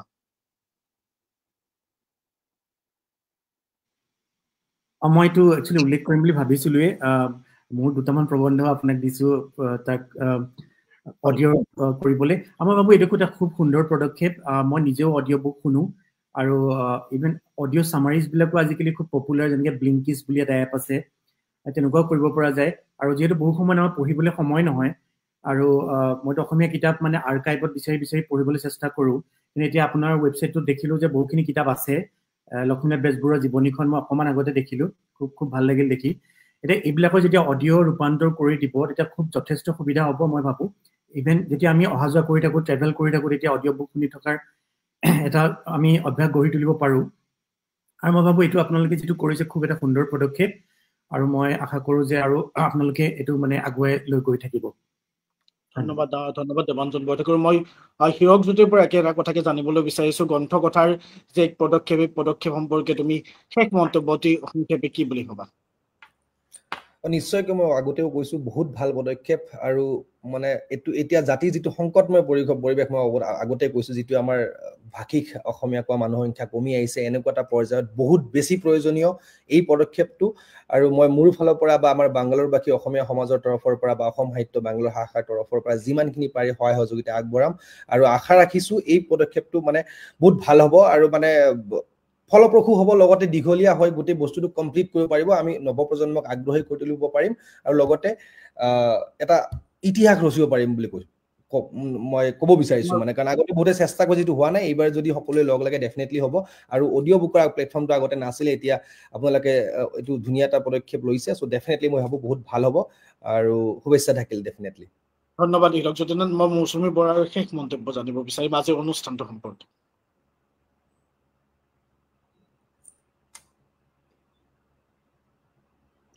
মৌচুমী বৰা শুনি আছা হয় প্ৰাঞ্জিত কওকচোন আপোনাৰ পৰা শেষ মন্তব্য জানিব বিচাৰিম আজিৰ অনুষ্ঠানটো সম্পৰ্কে অনুষ্ঠানটো খুব সুন্দৰকৈ আঁত ধৰিলা বৰ ভাল লাগিলে সকলোৰে মন্তব্যবোৰ সকলোৱে নিজৰ মতামতবোৰ খুব সুন্দৰকৈ দাঙি ধৰিছে বহুত কথা শিকিবও পাৰিছো বহুত কথা জানিবও পাৰিছো আৰু তেনেকৈ আমাৰ গ্ৰন্থকথাই যিটো আমি মানে চেষ্টা লৈ পেলাই যিটো আমি ভাবি পেলাই আমি গ্ৰন্থকথাৰ আমি পদক্ষেপটো আৰম্ভ কৰিছিলোঁ সেইটো যাতে সকলোৰে মনত সাজ বহুৱাই সকলোৱে আদৰি লয় আঁকোৱালি লয় তাৰ পৰা নতুন প্ৰজন্ম মানে উপকৃত হ'ব বুলি খুবেই আশাবাদী সকলোৰে সহায় সহযোগিতা কামনা কৰিছো মই মৌচুমী বৰালৈ ধন্যবাদ জ্ঞাপন কৰিছো মই শ্ৰীমন্ত দাৰ পৰা অতি সংক্ষেপে গ্ৰন্থকথাৰ যি পদক্ষেপ এই পদক্ষেপ সম্পৰ্কে আপুনি কি ভাবে অতি সংক্ষেপে শেষ মন্তব্য হিচাপে ক'বলৈ অনুৰোধ জনাইছো ধন্যবাদ ৰঞ্জিত গ্ৰন্থকথাৰ এই যিটো এটা পদক্ষেপ খুব এটা সুন্দৰ আৰু খুব এটা প্ৰয়োজনীয় পদক্ষেপ খুব এটা সময়োচিত পদক্ষেপ মই ভাবো যে গ্ৰন্থকথাৰ জৰিয়তে অকল বিদেশৰে নহয় বা অকল অসমৰে নহয় সমগ্ৰ পৃথিৱীৰ বিভিন্ন স্থানত থকা অসমীয়াসকলক তেওঁলোকৰ নৱপ্ৰজন্মক গ্ৰন্থকথা এটা সুবিধা দিব পাৰে অসমীয়া ভাষাটো সুন্দৰকৈ শিকাৰ বাবে আৰু যিকোনো সময়তে আমাৰ নতুন প্ৰজন্মই আজিকালি এনেকুৱা ধৰণৰ অডিঅ' বুক এনেকুৱা ধৰণৰ বা পডকাষ্ট এনেকুৱা ধৰণৰ এপবিলাকৰ জৰিয়তে শিকাৰ প্ৰতি বেছি আগ্ৰহী গতিকে এই ক্ষেত্ৰত গ্ৰন্থকথাই এক খুব সুন্দৰ ভূমিকা ল'ব পাৰে তাৰ কাৰণে মই সকলোকে গ্ৰন্থকথাৰ সকলো কৰ্মকৰ্তাকে ধন্যবাদ জনাইছো যে এনেকুৱা এটা সুন্দৰ এপ এটা বা এনেকুৱা এটা সুন্দৰ কনচেপ্ট এটা যে আপোনালোকে অলৰেডি অসমীয়া ভাষাটো যে লৈ আহিছে আৰু মোৰ ফালৰ পৰা মই জনাওঁ যে আমি আমাৰ বিভিন্ন অনুষ্ঠানত ইউৰোপৰ অনুষ্ঠানবিলাকত মই এই বিষয়ে গ্ৰন্থকথাৰ বিষয়ে আমাৰ অসমীয়াসকলক জানিবলৈ দিম প্ৰবাসী অসমীয়াসকলক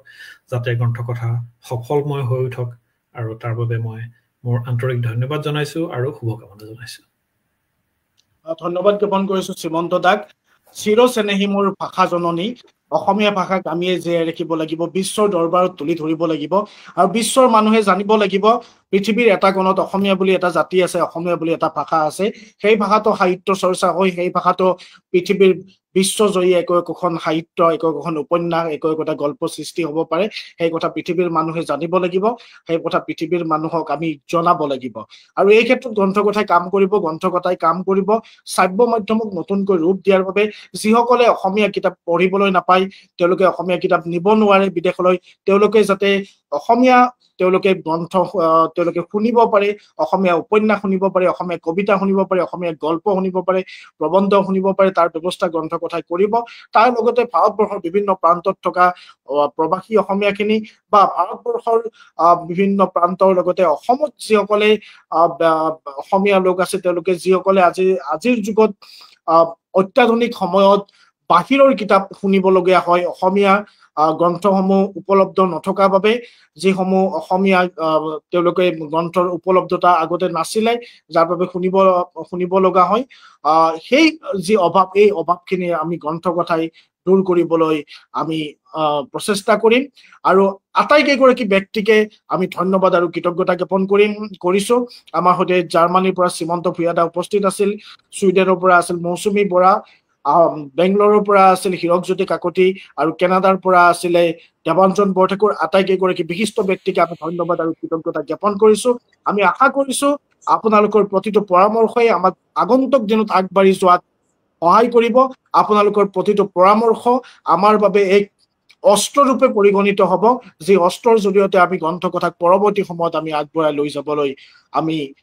সক্ষম হ'ম আৰু প্ৰতিগৰাকী ব্যক্তিকে মই অনুৰোধ জনাইছো আমাৰ যি ভাল দেখিছে সেইটোও ক'ব যি আপোনালোকে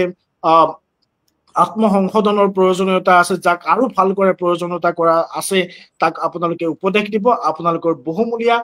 পৰামৰ্শ, আপোনালোকৰ বহুমূলীয়া মতামতে গ্ৰন্থ কথাক আগুৱাই লৈ যোৱাত সহায়ক হ'ব। ধন্যবাদ, আটাইকে জনাইছো শুভৰাত্ৰি। ধন্যবাদ।